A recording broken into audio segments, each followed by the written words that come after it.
Gikasa sa mga operatiba sa PDEA Cotabato Provincial Office, kauban ng uban pang unit sa mga pulis ang drug bypass operation sa mismong panimalay sa suspetsado sa Purok Freebie, Barangay Balindog, Kidapawan City. Didto napalitan sa post-surveyor nga pulis ug pakete sa gituohang shabu ang mga sospek ug dayong giaresto sa mga otoridad.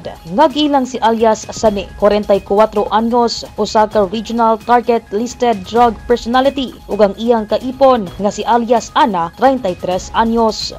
So kani siya nga operation, mga pila ka bulan nato ni siya no kandakan og monitoring and surveillance as well as validation. Mga kaning personality manggod ni involved sa pagtamalig og illegal na droga dira sa area sa Kidapawan and in other municipalities pa in Region Club. Nakuha gikan sa mga sospek ang 7 ka pakete sa gituohang shabu nga nagkantidad og 37,400 pesos mag-atubang sa kasong paglapas sa sections 5 ug 11 Article 2 sa Republic Act 9165 kun Comprehensive Dangerous Drugs Act of 2002. Asa tanong ang PDEA Regional Office 12 will conduct our strengthened anti-illegal drug operations to eliminate or to reduce the illegal drugs in our region. Gipasalig sa PDEA 12 ang ilang seryoso nga kampanya batok illegal nga droga sa pagsiguro sa kaluwasan ug kaayuhan sa publiko.